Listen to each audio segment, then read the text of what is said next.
The transport ship broke through the final jump gate, and there it was. The Galactic Combat Academy hung in the darkness of space like a small moon made of metal and light. Daewon pressed his face closer to the viewport, watching the massive station grow larger as they approached. He had seen pictures before, but pictures could not capture the true size of it. The academy was home to 10,000 cadets from across the galaxy, all training to become warriors for their respective worlds. Daewon sat back in his seat and placed his hand on the long bundle beside him. The cloth wrapping was old and worn from years of use. Inside was his sword, the Huando that had belonged to his grandfather and his grandfather's father before that. The blade was over 200 years old, forged by a master smith in the mountains of Korea. It had no special features, no advanced technology. Just steel, carefully folded and shaped, with an edge that could split a falling hair. The other humans on the transport were talking excitedly among themselves. There were 20 of them in total, the third group of humans ever accepted into the academy. Earth had only joined the Galactic Council 5 years ago, and the galaxy still saw humans as newcomers. Weak newcomers, if the reports were honest. A woman sat down next to Daewon. She had short black hair and sharp eyes that seemed to take in everything around her. "I'm Heejin," she said, offering her hand. "I saw you at the selection trials. You're the one who fought with the sword." Daewon shook her hand and nodded. "Yes, I am Daewon. Why a sword?" Heejin asked, glancing at the wrapped bundle. "They gave us access to plasma weapons, rail rifles, even graviton blades." "Why bring something so old?" Daewon was quiet for a moment, choosing his words carefully. "A plasma weapon can fail. Power cells run empty. Technology breaks. But this," he touched the bundle, "this only fails if I fail. It is reliable because it is simple." Eugene smiled. "I like that answer. Though I'm not sure the instructors will agree." The transport docked with the academy an hour later. The human cadets gathered their belongings and stepped out into a massive hangar bay. The ceiling stretched so high above them that clouds had formed near the top. Hundreds of other cadets were arriving from different ships, representing dozens of species that Daewon had only read about in books. There were Krethians, massive beings that stood 3 meters tall with 4 powerful arms and skin like rough stone. There were Velarans, sleek and fast with eyes that could track a bullet in flight. There were Dronthi, insect-like creatures covered in natural armor that could stop a knife blade. And there were dozens of other species, each one looking more dangerous than the last. The humans looked small by comparison. Average height, average build with no natural weapons or armor. Several of the alien cadets pointed at them and made sounds that the translation devices rendered as laughter. "Form up," a voice boomed across the hangar bay. The cadets quickly organized themselves into neat rows.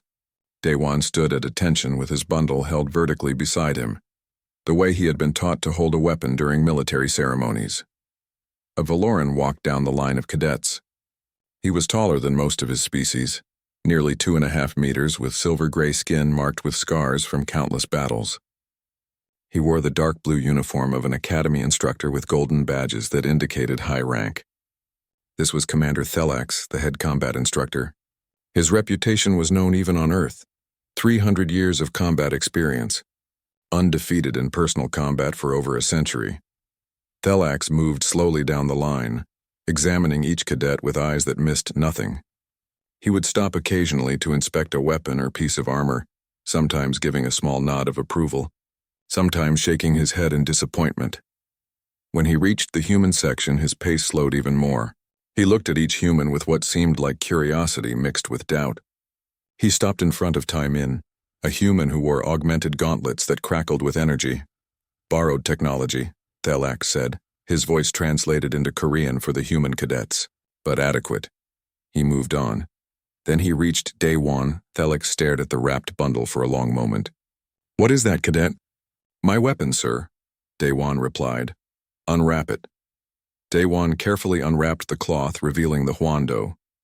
The blade caught the light of the hangar bay, gleaming despite its age. The sword was 70 centimeters long with a slight curve.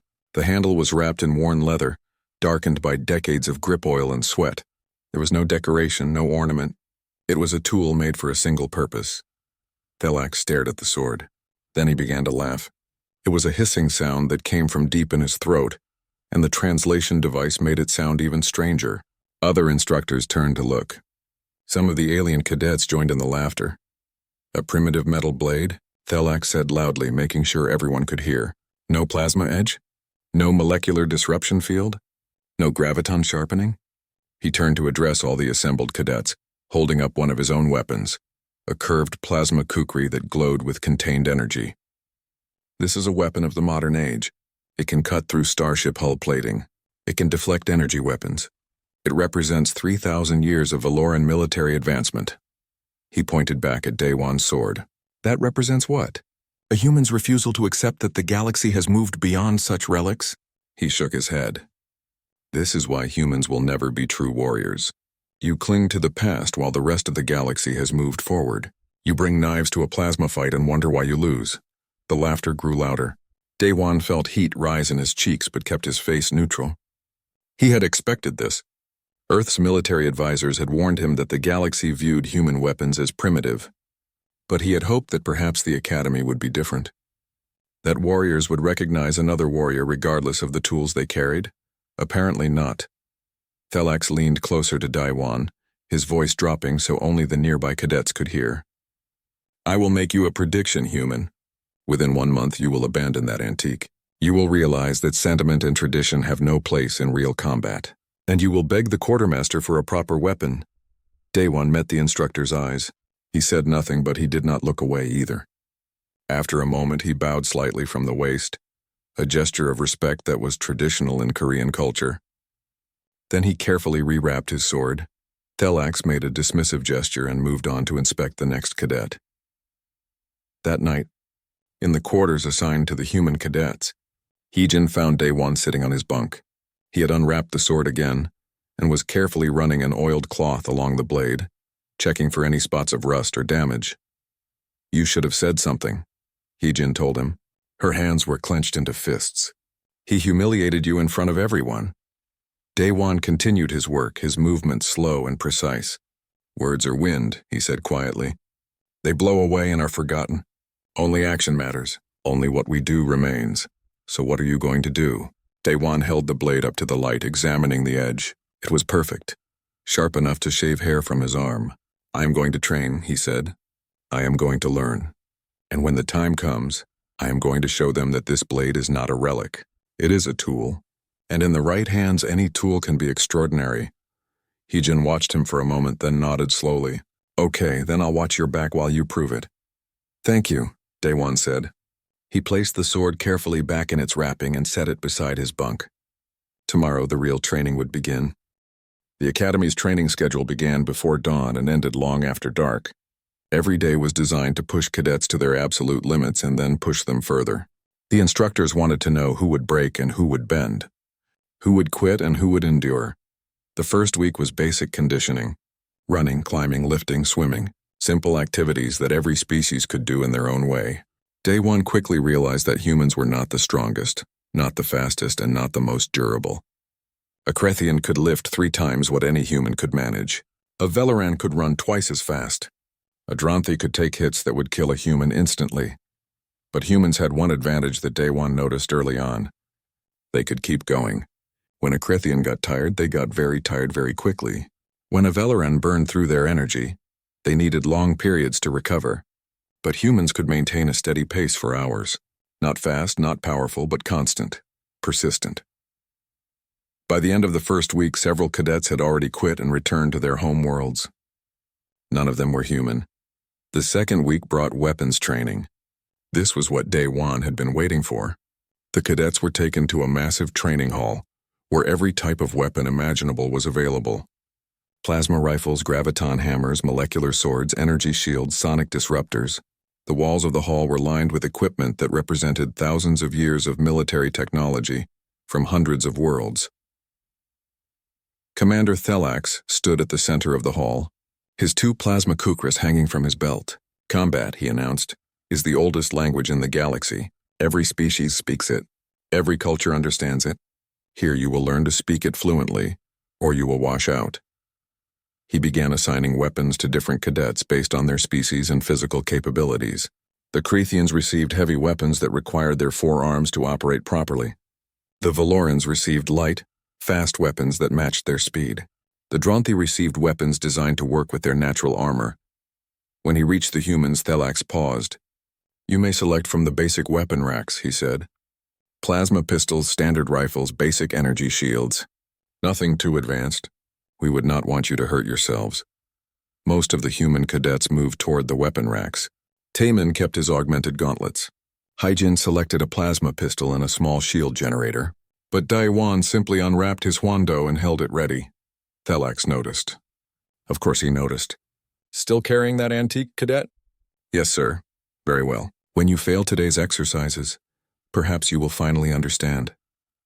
Thelax activated a control panel, and the center of the hall shimmered. Holographic opponents appeared, armed and dangerous-looking. Standard combat scenario. Defeat the opponents using your chosen weapon. You have 5 minutes. Begin. The other cadets moved forward, engaging the holographic enemies. Plasma fire lit up the hall. Energy weapons hummed and crackled. The Crethean cadets smashed through opponents with raw power. The Valoran cadets danced around attacks with incredible speed. Daiwan approached his assigned opponent, a holographic Dronthi warrior armed with a plasma spear. The hologram thrust forward. Daiwan sidestepped and brought his sword down on the spear shaft. The blade struck the holographic weapon, but nothing happened. The spear was protected by an energy field that his simple steel could not penetrate. The hologram pressed its attack. Daiwan was forced to dodge repeatedly, unable to strike any meaningful blow. His sword simply could not cut through the energy shields that protected the holographic warrior's vital areas. After 2 minutes of futile dodging, the hologram landed a hit. Daiwan's training vest registered a fatal blow and locked up, freezing him in place. Failed. Around the hall, most of the other cadets were succeeding. Even the other humans managed to defeat their opponents using the modern weapons they had selected. Only Daiwan stood frozen, defeated by an enemy he could not hurt. Thelax walked over slowly, making sure everyone could see. As I predicted, a primitive weapon for a primitive approach. The hologram had standard defensive shields. Your blade cannot penetrate such shields, therefore you cannot win. Simple logic. Daiwan said nothing. His face burned with shame, but he kept his expression neutral. The weapon locker is open to you at any time. Thelax continued. When you are ready to admit your mistake, you may exchange that relic for something useful. The training continued. Every day brought new scenarios, new challenges. And every day Daiwan struggled. His sword could not cut through energy shields. It could not block plasma fire. It could not reach opponents who fought from a distance. In the ranked combat simulations that happened every week, Daiwan consistently placed in the bottom quarter of all cadets. The other cadets began to avoid him. In a competitive environment like the academy, being associated with failure was dangerous. It might affect your own ranking, your own reputation. Better to stay away from the human with the useless sword. Even some of the other humans distanced themselves. Taemin remained friendly, but they rarely trained together anymore. Their fighting styles were too different. Only Hyejin stayed close. She would sit with him during meals when others left empty seats around him. "You could take a modern weapon," she said one evening, "just for the training scenarios. Keep your sword for personal practice." "If I abandon it now," Daiwan replied, "then Thelax was right. It would mean the blade is useless. I cannot accept that, but you're failing. I am learning." "Learning what?" "How to lose." Daiwan shook his head. "Learning how they fight. Learning their patterns.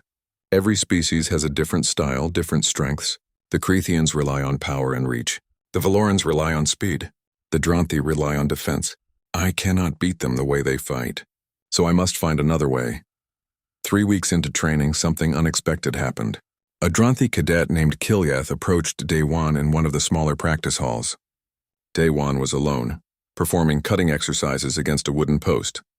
The same cut over and over. 300 times, the exact same angle, the exact same motion. Kilyath watched for several minutes before speaking. The Dronthi's translated voice came out in a series of clicks and chirps that the device rendered into Korean. "Why do you practice the same cut repeatedly?" Daiwan finished his current set before answering. "Perfection comes from repetition. The blade must become part of my body, not a tool I use, but an extension of who I am." "Interesting," Kilyath clicked. "Most species train to use superior technology. You train to become superior despite your technology." "I train to be worthy of the blade," Daiwan corrected. "The weapon is only as good as the person who wields it." Killith moved closer, examining the sword with compound eyes. May I ask a question? Your blade cannot penetrate energy shields, yet you continue to use it. This seems illogical. Energy shields have weak points, Day One said. They flicker when the power cycles. They are weaker at the edges than at the center, and they require power cells that eventually run empty. I cannot overpower a shield with this blade, but perhaps I do not need to overpower it. Perhaps I only need to be patient and precise. You seek the edge, Killith said slowly, as if the concept was new. Not the greatest force, but the perfect point of application. Yes. The Dronthi was silent for a moment. Then he said, Would you train with me? I wish to learn this approach. My species is strong defensively, but we lack refinement in attack. Perhaps we could help each other. Day One bowed. I would be honored. From that day forward, Day One had a training partner. Killith's natural armor meant that Day One could practice his cuts at full speed without injuring his partner. And in return, Day One helped Killith understand timing and precision rather than relying solely on strength. Slowly, very slowly, Day One began to improve. He started to see patterns in how different species moved. The Crethians telegraphed their attacks with shoulder movements. The Valorans had incredible speed, but could only change direction at certain points in their stride. The Dronthi were strong, but their armor made them slightly slower to react. His ranking improved from the bottom quarter to the bottom third, then to the middle of the pack. It was not impressive by any measure, but it was progress. Thelax noticed. During one training session, he stopped to observe Day One sparring with a Valoran cadet. Day One lost the match, but he lasted longer than expected. He had learned to predict where the Valoran would be and place his blade there ahead of time, forcing his opponent to either slow down or risk running into the edge. Still using the antique, I see, Thalax commented, but at least you are learning not to die quite so quickly. Perhaps there is hope for you yet, human. Small hope, but hope. It was not a compliment, not really, but it was less of an insult than before. Day One bowed respectfully and continued training. That night, Heejin asked him if he still believed he could prove the sword was worthwhile. Day One carefully cleaned his blade, checking the edge as he did every night. I do not need to prove anything to anyone else, he said.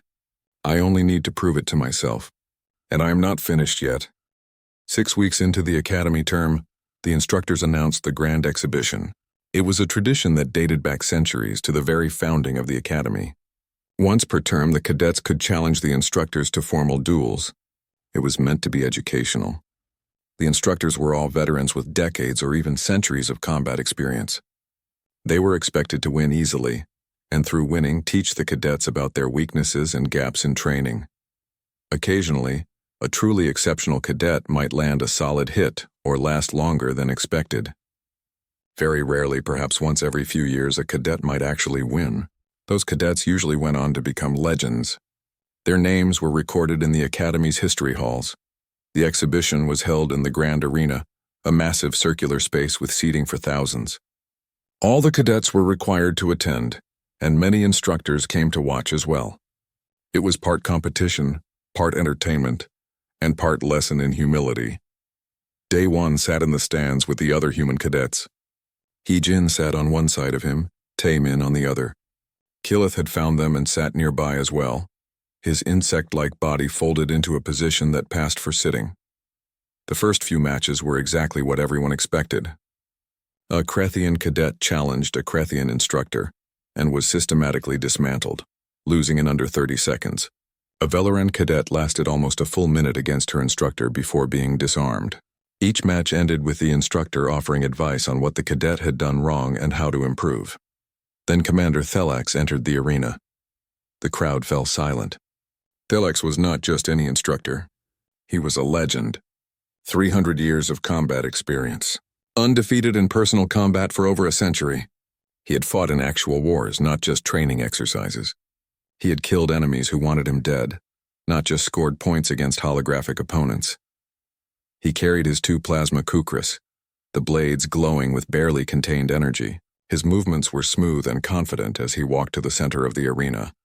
I will now provide a demonstration, Thelax announced, his voice amplified throughout the arena, so that you may understand what true mastery looks like.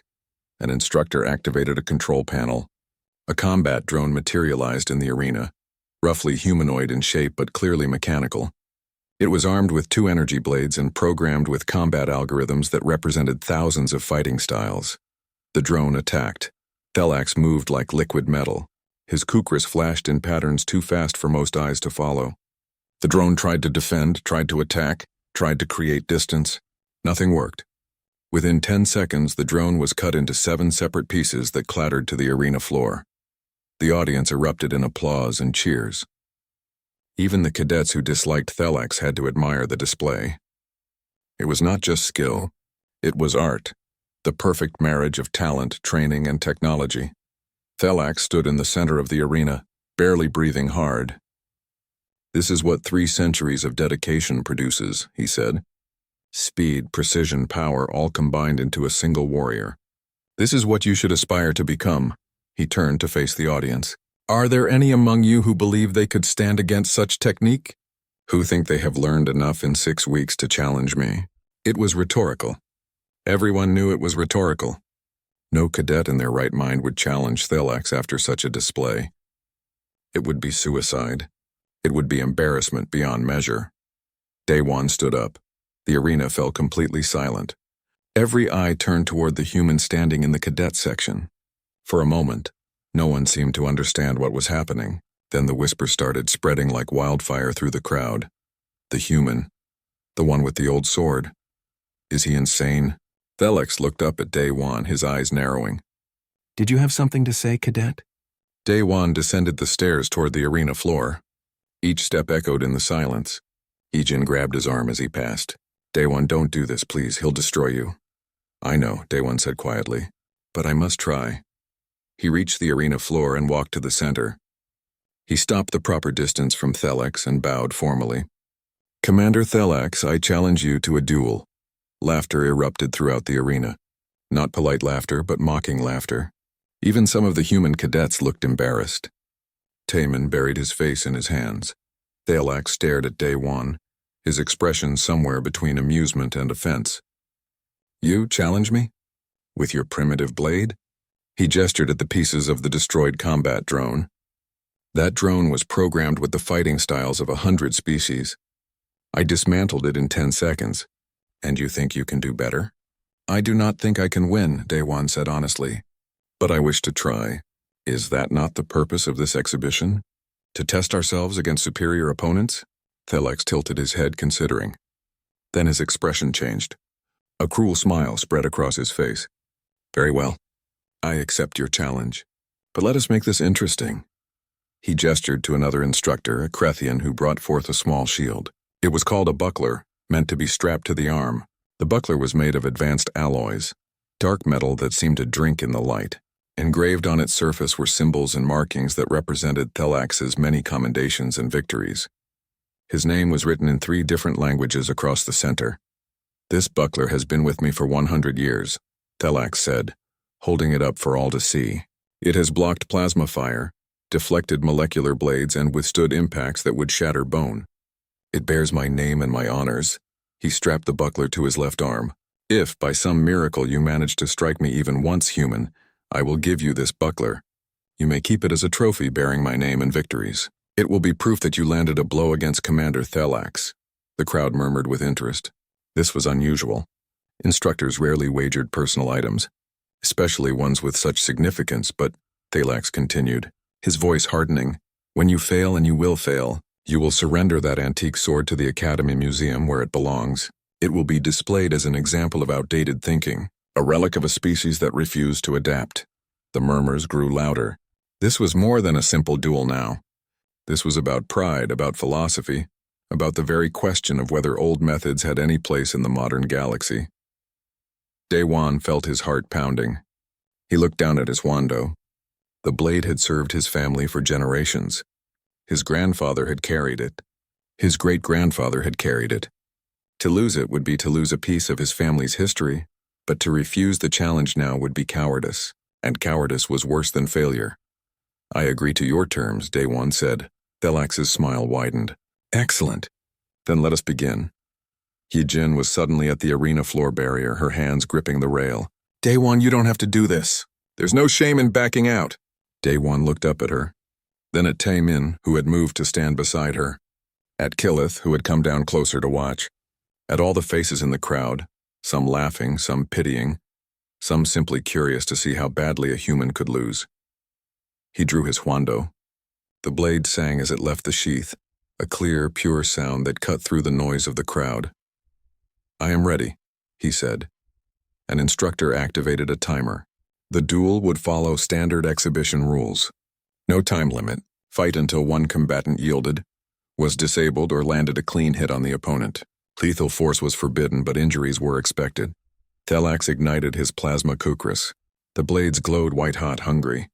"You should have traded that relic for a real weapon, human. Now you will learn why the old ways died." Daewon said nothing. He simply took his stance, sword held at middle guard, weight balanced evenly on both feet. His breathing was calm. His mind was clear. He had trained for 6 weeks. He had studied every opponent. He had practiced 10,000 cuts. He had learned to read patterns, to see openings, to understand the rhythm of combat. Was it enough? Probably not. Almost certainly not, but he would try anyway. Because trying was what humans did.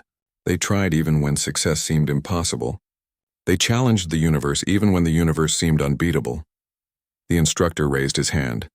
"Begin!" Thelax moved like lightning. Daewon barely saw the first strike coming. He twisted to the side, felt the heat of the plasma kukri pass inches from his face. The second strike came from the opposite direction. He brought his sword up to parry, and the steel blade rang like a bell as it deflected the plasma weapon. A glowing scar appeared on the metal where the weapons had touched. Thelax did not slow down.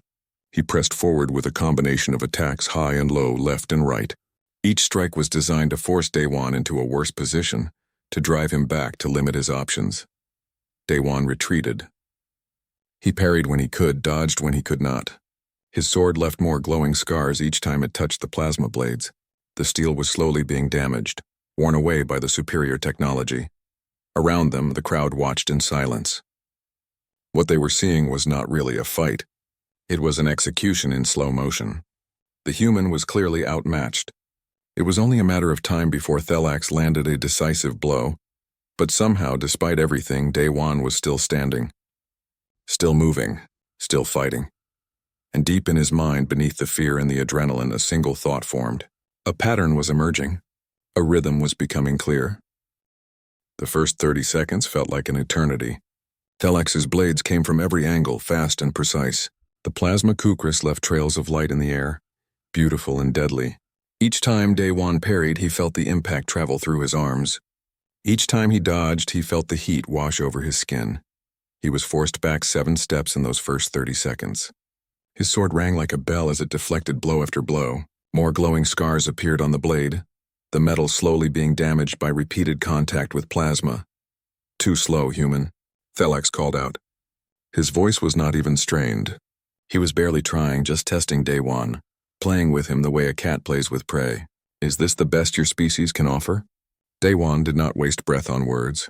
He needed every bit of air for movement, for survival. He kept his eyes locked on Thelax's center mass, using his peripheral vision to track the blades. Watching the weapons themselves was a mistake. They moved too fast. But watching the body, watching the shoulders and hips, that told him where the weapons would go before they got there. Thelax launched another combination. High right, low left, middle thrust. Daewon parried the first, dodged under the second, and turned sideways to let the thrust pass by his ribs. He felt the heat through his training vest. Another few centimeters, and that would have been a registered hit. A loss. 1 minute passed. Daewon was still on the defensive, still retreating. He had not attempted a single attack of his own. The crowd began to mutter. Some were impressed that the human had lasted this long. Others were growing bored, waiting for the inevitable conclusion. Hyejin watched from the barrier, her knuckles white from gripping the rail. Taemin stood beside her, unable to look away. Killith's compound eyes tracked every movement, analyzing, learning. Daewon's breathing was becoming labored. He was not as fast as a Valoran. He could not sustain this level of defense forever. But he was starting to see something. A pattern in Thelax's attacks. Nothing obvious, nothing clear. Just a whisper of repetition in how the commander moved. Velerans had 3 joints in each arm. It gave them incredible reach and flexibility, but it also meant their attacks followed certain arcs, certain geometries dictated by their anatomy. Thelax favored a high-low combination. Right kukri high, left kukri low, then reverse. It was effective because it split an opponent's defense, forcing them to protect two zones simultaneously. But there was something else. Something Daewon had noticed during training but had not fully understood until now. After each combination, after the second strike, there was a moment. Just a fraction of a second where Thelax's guard dropped slightly. It was necessary. The three jointed arms needed to reset before launching the next attack. The pause was tiny, barely noticeable, less than a single heartbeat.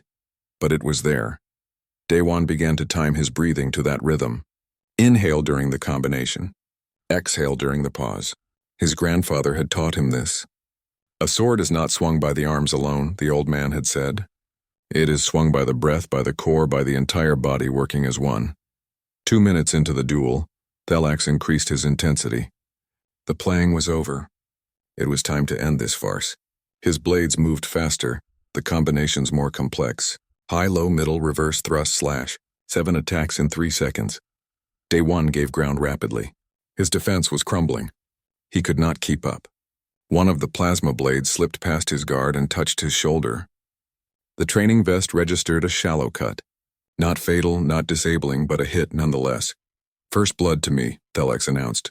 Yield now, human, and accept your loss with dignity.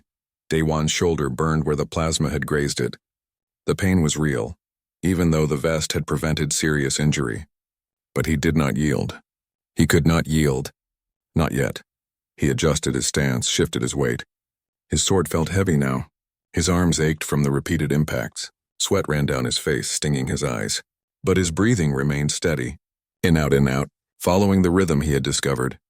Thelax attacked again, frustrated now that the human refused to quit. The attacks came faster, harder. The instructor was no longer playing. He wanted this over.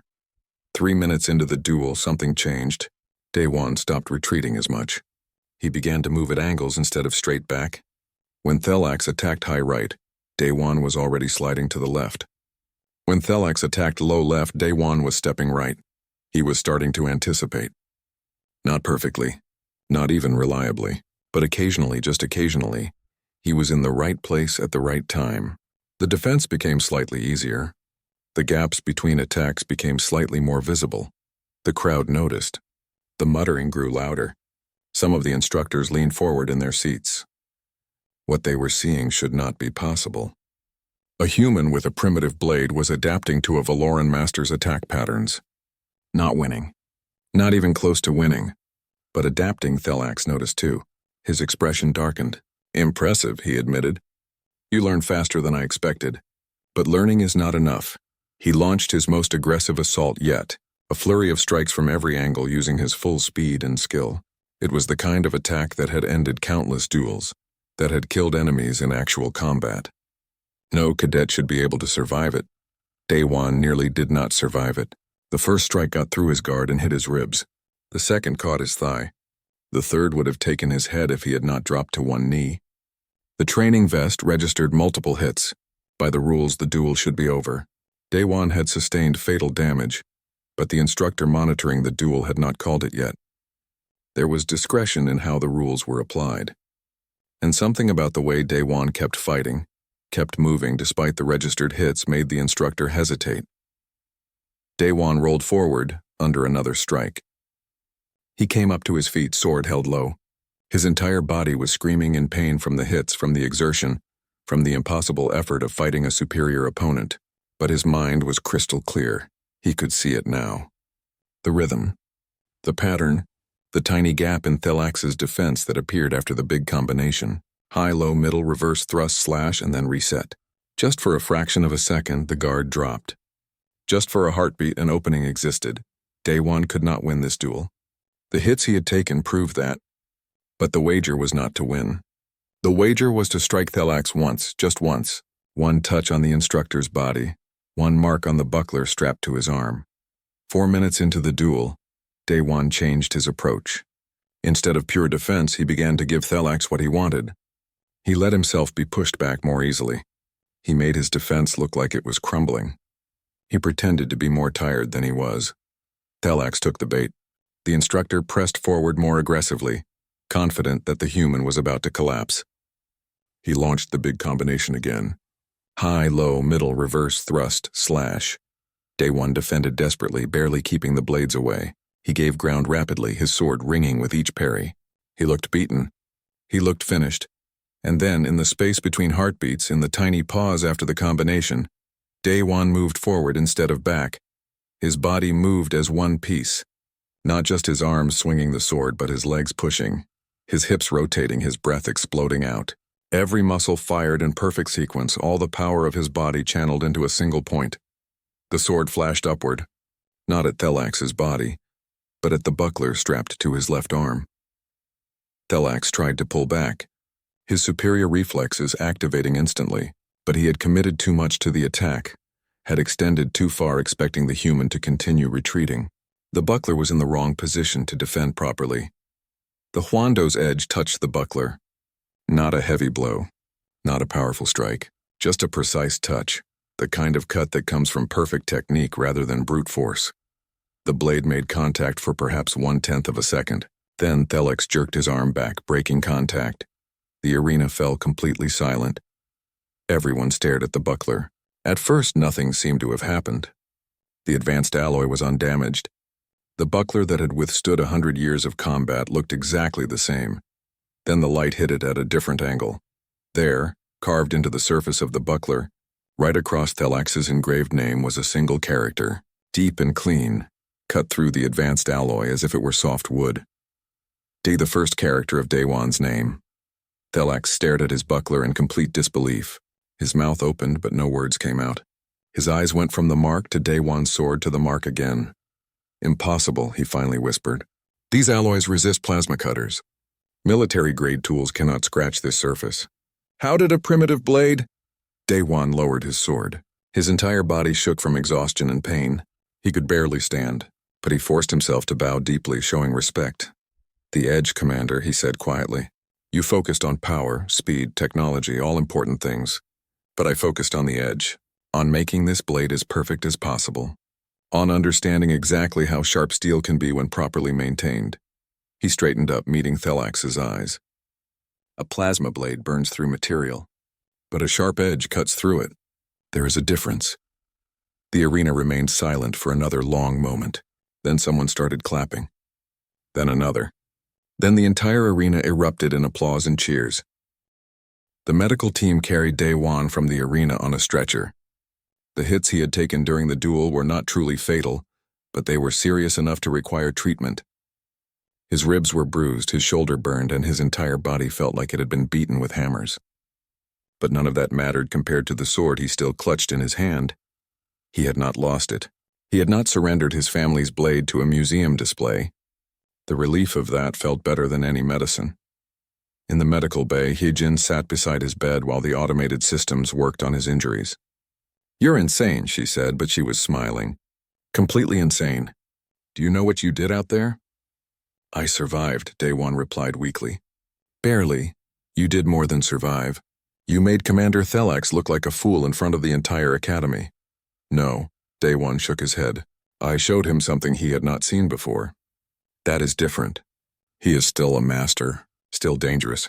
I just had one moment where I knew something he did not. Taemin entered the medical bay carrying Day One's sword.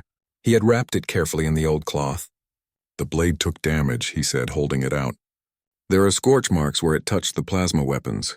Some of the edge is worn, but it can be repaired. Day One took the sword gratefully. It served its purpose. That is all I can ask. Killeth appeared in the doorway, his large insect form barely fitting through. The academy is talking about nothing else, he reported. Some cadets are calling you lucky. Others are calling you skilled. The instructors are arguing about what actually happened. What do you think happened? Day One asked. Killeth clicked thoughtfully. I think you understood something fundamental that the rest of us forgot. Technology is a tool. Skill is eternal. You focused on skill while we focused on tools. The next day, Day One was released from medical care. His injuries were healed enough that he could return to training. When he entered the main training hall, conversation stopped. Every cadet turned to look at him. The atmosphere was different now. Before they had looked at him with pity or amusement. Now they looked at him with something else. Curiosity. respect, perhaps even a little fear. A Valoran cadet approached him cautiously. "Is it true that you train for hours every day? Just doing the same cut over and over?" "Yes," Day One replied. "Can you teach me? I want to understand this method." Before Day One could answer, a Krithian cadet stepped forward. "I want to learn as well. My species is strong, but we lack precision. Perhaps you can help." More cadets gathered around. Suddenly, the human with the primitive sword was no longer an object of mockery. He was someone worth learning from. The formal ceremony happened 3 days later. The entire academy assembled in the grand arena again. Commander Thelax stood at the center, and this time Day One walked down to meet him without any fear. Thelax held the buckler in his hands. The character carved into its surface was clearly visible to everyone. The mark was permanent. It could not be buffed out or repaired. It would remain there forever, a scar on Thelax's pride. But when Thelax spoke, his voice held no anger. "Cadet Day One," he said formally, "I made a wager. You struck me when I believed you could not. By the terms of our agreement, this buckler is now yours." He held it out and Day One took it carefully. The weight was significant both physically and symbolically. Thelax continued speaking, addressing the entire academy. "I mocked this human's weapon as primitive. I laughed at his choice to carry a simple blade while others carried advanced technology. I was wrong to do so." A murmur went through the crowd. Admissions of error were rare among the instructors, especially from someone as proud as Thelax. "I failed to understand a basic truth," Thelax said. "The weapon does not make the warrior. The warrior makes the weapon. A blade is only as good as the person who wields it. Cadet Day One's sword is old, yes. Simple, yes. But in his hands, properly maintained and wielded with skill, it became something extraordinary." He looked directly at Day One. "I have fought for 60 of your human years. I have faced enemies across 100 battlefields. I thought I had nothing left to learn from a cadet who had trained for only 6 weeks. But you taught me humility in 60 seconds of combat. You showed me that I had become arrogant, that I had forgotten the fundamentals in my pursuit of advanced technique." He placed his hand over his heart, a Valoran gesture of deep respect. "Thank you for the lesson, Cadet Day One. I will not forget it." Day One bowed deeply, holding the buckler against his chest. "The honor is mine, Commander. You pushed me to become better. Without your challenge, I would never have found that moment of clarity." The ceremony ended, but its effects rippled through the academy. Within days, the training curriculum began to change. Instructors started incorporating more fundamental training alongside the advanced technology. They taught cadets to understand the principles behind their weapons, not just how to use them. Taiman began demonstrating earthboxing techniques to other cadets, showing how footwork and timing could overcome size differences. Hyjin taught classes on strategic thinking and misdirection. Other human cadets found that their skills were suddenly valued rather than dismissed. Day One became one of the most sought-after sparring partners in the academy. Krethians who relied on strength learned that strength without precision was wasted motion. Velerans who relied on speed learned that speed without timing was just chaos. Dronthi who relied on armor learned that defense without awareness created predictable patterns that could be exploited. He trained with dozens of different species, learning their methods while teaching his own. His ranking improved dramatically. By the end of the term, he placed in the top quarter of all cadets, not because he had become stronger or faster, but because he had become more skilled at reading opponents and finding opportunities. The Academy's historical records were updated. Day One's name was added to the list of cadets who had defeated instructors in the Grand Exhibition. The entry was marked with a special notation, because he had not just defeated an instructor. He had carved his name on Commander Thelax's personal buckler, something that had never been done before in the Academy's long history. On the final day of the term, Day One packed his belongings in the quarters he had called home for 3 months. His sword was carefully wrapped in its cloth, the scorch marks now polished away by Academy craftsmen who had begged for the chance to work on such a historic blade. The buckler was secured in his pack, its weight a constant reminder of what he had accomplished. Hyejin found him at the viewport, watching the transport ships arrive to take cadets back to their home worlds. "You made history here," she said. "First human to defeat an academy instructor in single combat. They'll be talking about you for generations." Day One shook his head slowly. "I did not defeat him. Not truly. I showed him something he had not seen before." That is all. He could have killed me a dozen times during that duel if it had been real combat. But you struck him. You won the wager. Yes, because I focused on the wager, not on winning the fight. I did not need to defeat him. I only needed to touch him once. Understanding the true goal is more important than understanding the opponent. Yejin smiled. Always the teacher. What will you do when you get back to Earth? Day-One touched the buckler through the fabric of his pack. There are students waiting.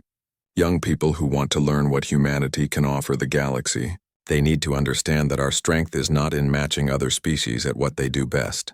Our strength is in being excellent at what we do best, which is adaptation, persistence, finding the edge that others overlook. He turned from the viewport to face her. The galaxy has species that are stronger than us, faster than us, more durable. They have better technology, longer lifespans, superior natural weapons. In every measurable category, humans are average or below average. That's a depressing way to describe our species. But, Day-One continued, humans are excellent at learning. We watch, we adapt, we find solutions that others miss. We take old tools and find new ways to use them. We combine ideas from different sources. We persist long after others would quit. Those are our advantages. Those are the edges we need to sharpen. The transport ship docked with the academy. Boarding announcements echoed through the halls. It was time to leave. Day-One picked up his pack and his wrapped sword. Heejin walked with him toward the hangar bay. Other cadets called out farewells as they passed. Some of the alien cadets actually bowed to him, showing respect in their own cultural ways. At the entrance to the transport, Taemin was waiting. "Safe travels, brother," he said, clasping Day-One's hand. "Earth is lucky to have you returning." "We all return together," Day-One replied. "Every human here learned something valuable. We will share what we learned and make our world stronger." Killith appeared, his insect form moving gracefully despite its size. "I will miss our training sessions," he clicked. "You taught me to see combat differently. I hope our paths cross again." "I hope so as well, friend."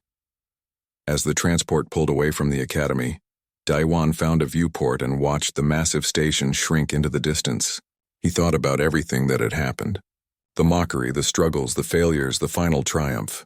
But mostly he thought about the lesson he had learned. It was not about the sword. It had never been about the sword.